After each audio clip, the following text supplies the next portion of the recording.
Om, Om, Om, Om, Om, Om, Om, Purnamadaha, Purnamidam, Purnat, Purnamadatate, Purnasya, Purnamadaya, Purnamevavasistate. Om Shanti, Shanti, Shanti. महामृत्युंजय योग केन्द्र button योगी पूर्ण रसात्म श्रीमाया हामी विभिन्न विधाको विषय लिएर केही चर्चा केही अनुसन्धान र केही अभ्यास गर्दै आइरहेका छौँ र आज हामीहरू कपाल भाती प्राणायामका विविध आयामहरूलाई लिएर हामी उपस्थित छौँ। यो कपाल भाती भन्ने बित्तिकै यो अत्यन्त महत्त्वपूर्ण मानिन्छ। यो कपाल भाती विभिन्न किसिमका कपाल भाती जो कपाल भाती ध्वनि सहितको कपाल भाती, मानस कपाल भाती, चन्द्र सूर्य कपाल भाती, भाव कपाल भाती, यस्ता यस्ता चन्द्र सूर्य, भाव, मानस, ध्वनि या जे जस्तो किसिमको हामी कपाल भाती गर्छौँ त्यसको उद्देश्य हामी पवित्र बनौँ, हामी स्वस्थ रहौँ, हामी सुन्दर बनौँ र हामीमा एकदम ऊर्जा पर्याप्त मात्रामा ऊर्जावान बनौँ भन्ने नै यसको उद्देश्य र लक्ष्य हो र हुनुपर्छ। त आज हामीहरू अलिकति कपाल भातीको विषयमा केही चर्चा गर्नेछौँ। त कपाल भाती जो यसले कसरी शुद्धिकरण गर्छ र अनि यो गर्नुको औचित्य र आवश्यकता र जरुरी कति छ भन्ने कुरामा अलिकति हामीहरूले केही चर्चा गर्नुपर्ने हुन्छ। जस्तो पहिला सुरु हामीले यो कपाल भाती भन्ने बित्तिकै हामीहरू यो प्राणायामभित्र छौँ भन्ने कुरा हामीले बुझ्नुपर्ने हुन्छ। त प्राणायामको लागि हामीहरूले हाम्रो फोक्सोलाई हामीले विशेष मूल आधार मान्नुपर्ने हुन्छ। जुन फोक्सोमा हामीहरूको 7 करोड 30 लाख थैलीहरू हुने गर्दछ। जुन 7 करोड 30 लाख थैली जो हामीहरूको हाम्रो अक्सिजन रूपी प्राण अग्नि त्यहाँ भण्डारण त्यहाँ स्टोर हुने गर्छ, जो हामीहरूको सम्पूर्ण शरीरको यावत शरीरको एउटा सानो सानो सानो सानो कोशिकादेखि लिएर एउटा सानो सानो रक्तकणदेखि लिएर ग्रन्थीहरूदेखि लिएर अङ्गदेखि लिएर सबैलाई बिना अक्सिजन त त्यो चल्दै चल्दैन, बाँच्दै बाँच्दैन र त्यो चाहे सुन्दरताको लागि होस् या त्यो एकदम फुर्तिलोको लागि होस् या त्यो गतिशीलताको लागि होस्, नितान्त जरुरी हुन्छ र हुन्छ नै। किनकि हाम्रो सम्पूर्ण शरीर सबै यो हावाबाट चल्छ, हावाबाट नै चलाइन्छ, यो हावाबाट बन्छ र हावाबाट नै बनाउनु पर्ने हुन्छ हामीहरूलाई। त त्यो हावालाई हामीहरूले कसरी लिइरहेका छौँ? सम्पूर्ण अहिले हामी यहाँ बोलिरहेका छौँ यो हावाकै सहयोगबाट बोल्नुपर्ने हुन्छ। त यो आवाजलाई सुन्दाखेरि पनि हामीले हावाकै सहयोग लिनुपर्ने हुन्छ। त हरेक हाम्रो कर्महरू बिना हावा त कुनै पनि हुनै सक्दैन। तर त्यो हावा जब हामीहरूको चाहिँ प्रदूषित हुन्छ, त्यो हावा अपवित्र हुन्छ, त्यो हावालाई शुद्धिकरण गर्ने अवसर मिल्दैन, त्यो हावालाई हामीले विषाक्त बनाइदियौँ, त्यो हावालाई हामीले एकदमै हामीले विजातीय तत्त्व बनाइदियौँ, विकृति बनाइदियौँ भने त्यही हावा हो। यसले हामीहरूको सम्पूर्ण शरीरदेखि लिएर मन मस्तिष्कलाई तहस नहस बनाउने र रोगी, अशान्ति, दुखी मात्रै होइन, यसले त चाहिँ मृत्युसम्म पनि पुर्याउने काम हुनु यस्तो सम्पादन गरिदिन्छ। जब हामीले अलिकति योजनाबद्ध रूपबाट चाहिँ हरेक ती विकृत, ती विषाक्त ती हावाहरूलाई, ती वायुहरूलाई त्यसलाई हामीले हर तरहले,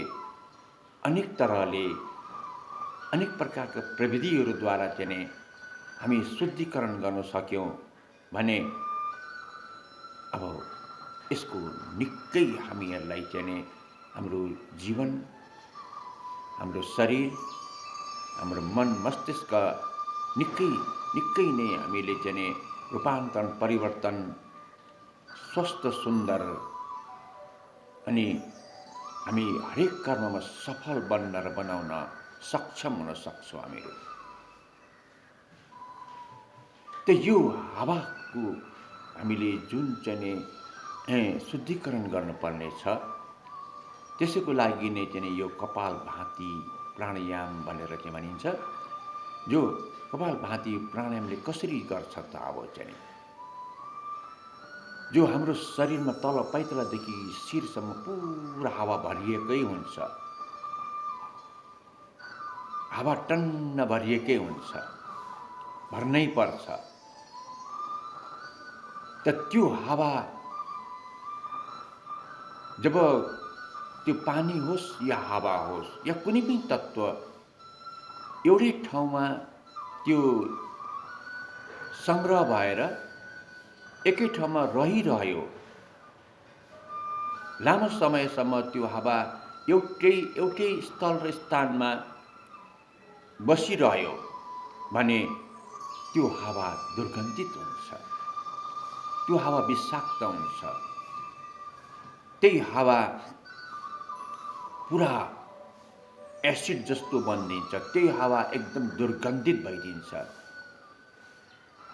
त्यो सुगन्धित हावा दुर्गन्धित भइदिन्छ। त्यो पवित्र हावा त्यो एसिडमय त्यो एकदमै चाहिँ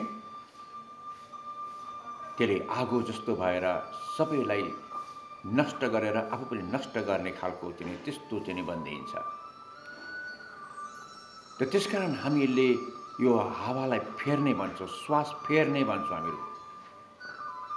हामी श्वास तान्ने भन्दैनौँ, हामीहरू आम लोक भाषामा भन्नुपर्दाखेरिमा हामीले श्वास फेर्ने भन्छौँ। हामी जति हामीले राम्रोसँग चाहिँ श्वासलाई फेर्नमा सफल हुन्छौँ त्यति नै हाम्रो यो हावा एकदम शुद्धिकरण हुन्छ।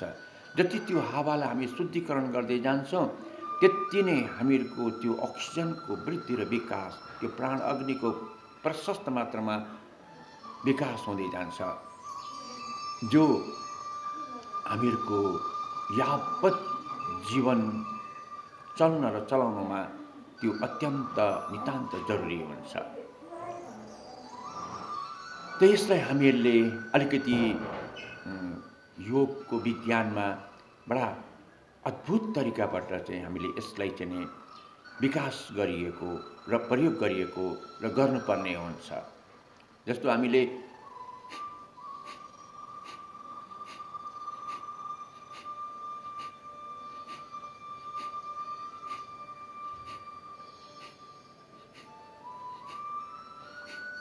नाभि र फोक्सो यो दुईटा हामीले केन्द्रलाई अनि त्यसपछि मस्तिष्क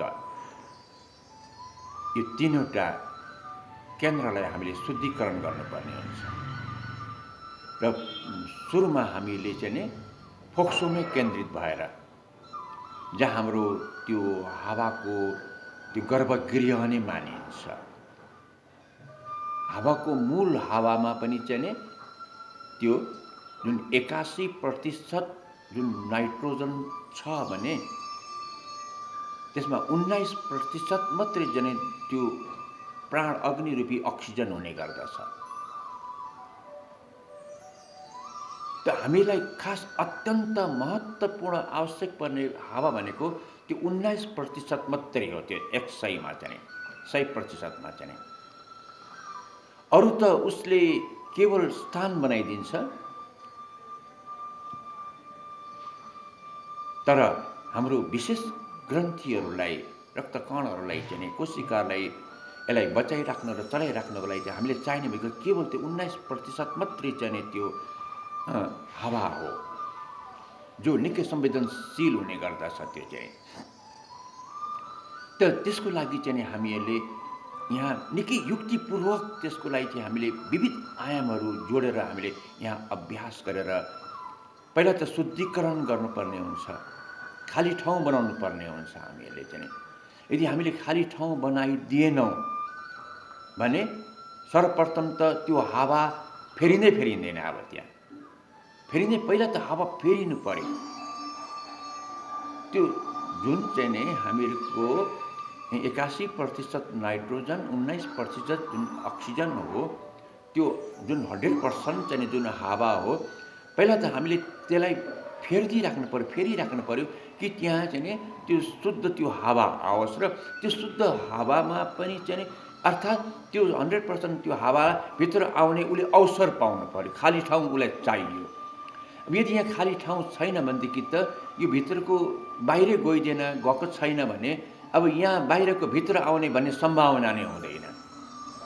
त्यसकारण चाहिँ हामीले पहिला त हामीले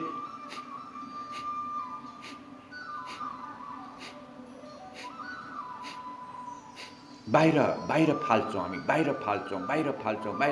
जति हामी यसलाई बाहिर फाल्दै जान्छौँ, खाली गर्दै जान्छौँ, त्यो शुद्ध हावाभित्र प्रवेश हुने यसले अवसर दिन्छ।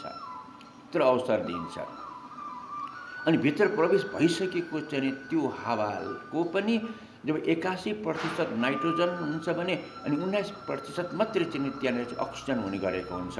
अब त्यसलाई चाहिँ भित्र चाहिँ धारण गर्नको लागि त्यसलाई फेरि विभिन्न किसिमको अर्कै प्रविधिको हामीले प्रयोग गरेका हुन्छौँ हामीले। अहिले हामीले कपालभाती किन गर्छौँ त भन्दाखेरिमा हामीले भित्र खाली गरिदिनु पर्छ।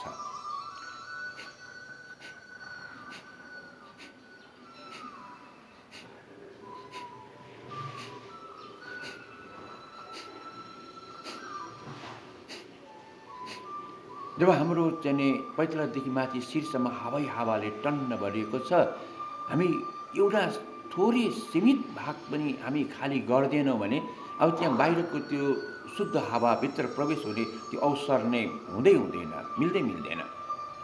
त्यसको लागि हामीले चाहिँ पहिला हाम्रो यो जुन हावाको गृहनगर हो, गर्भगृह भनिन्छ यो चाहिँ, त्यहाँ चाहिँ हामीले खाली गर्दै जाने।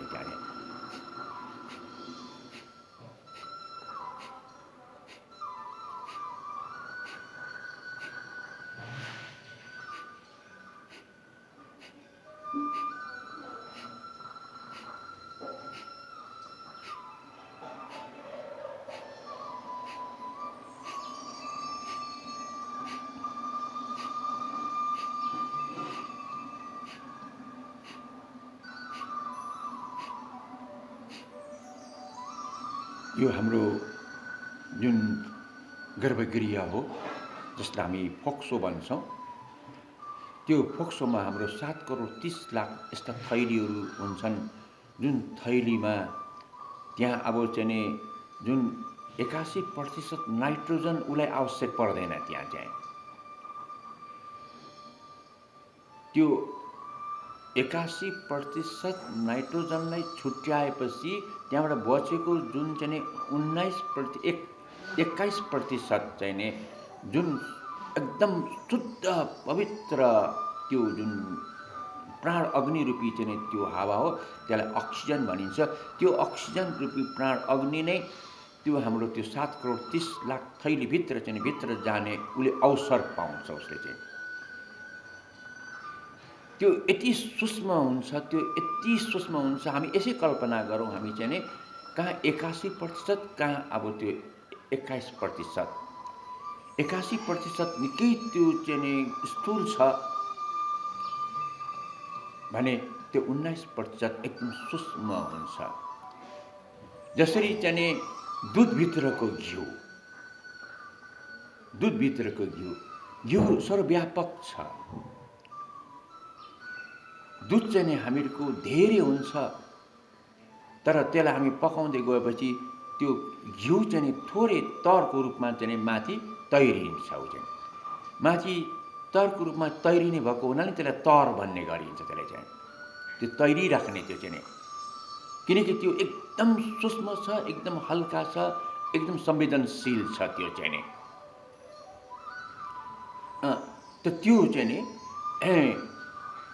त्यो माथि तैरिएको जुन चाहिँ नि सर्वव्यापक हुन्छ। ऊ भित्र सबै ठाउँमा जान पनि सक्छ, बाहिर पनि आउन सक्छ ऊ चाहिँ नि।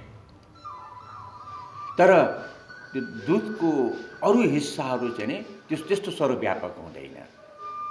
ठिक त्यसरी चाहिँ नि त्यो जुन हाम्रो 100% त्यो हावामा, त्यो श्वासमा त्यहाँ जुन 81% चाहिँ त्यो दुध जस्तै हो भने त्यो 19% चाहिँ त्यो घिउ जस्तै हो। त्यो चाहिँ त्यो घिउ चाहिँ सर्वव्यापक हुन्छ। ऊ एकदम सूक्ष्म स्थल र स्थानमा पनि ऊ जान प्रवेश गर्न सक्छ। ऊ चाहिँ सर्वव्यापक भएर रहन सक्छ। ऊ चाहिँ भने त्यो दुध त्यसरी सर्वव्यापक भएर जान सक्दैन। त यहाँ यसरी जुन फिल्टर हुन्छ र फिल्टर गरिन्छ यहाँनिर चाहिँ नि, र बन्छ, फिल्टर आफसे आफ बन्छ यहाँनिर, र अनि त्यो चाहिँ नि हाम्रो त्यो 7 करोड 30 लाख थैलीभित्र चाहिँ त्यहाँ जाने अवसर पाउँछ त्यहाँनिर। त्यो पनि अब हामीले खाली गरिदिएको छौँ भने अब चाहिँ त त्यो खाली गर्नको लागि नै हामीले निकै निकै निकै निकै हामीले यसरी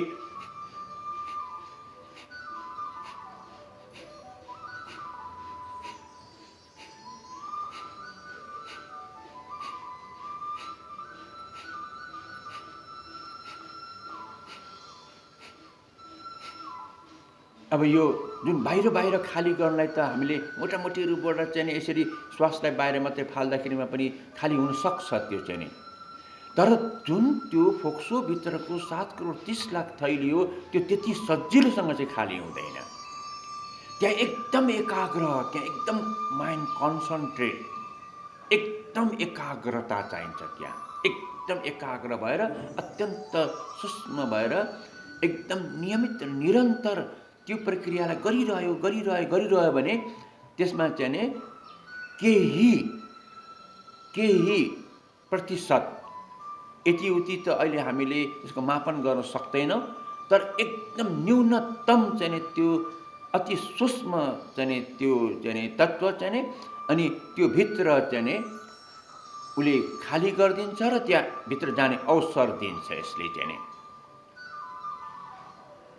त्यसो भएर यसमा हामीले जति सकिन्छ, जति हुन्छ हामी श्वासलाई बाहिर फाल्ने अलिकति झड्का दिएर, त्यो पनि चाहिँ अलिकति त्यो सामान्य रूपले होइन, अलिक झड्काइदिएर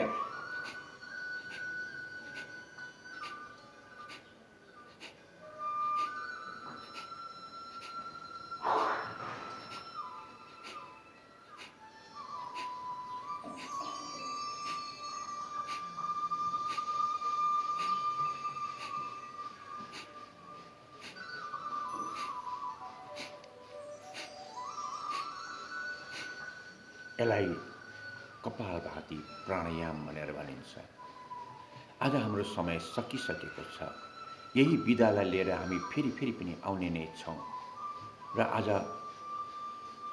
हामी विधा लिनै पर्नेछ, किनकि समयले त हामीलाई पर्खँदैन। सबैको कल्याण र आफ्नो पनि कल्याणको कामना गर्दै विदा हौँ। ओम ओम ओम।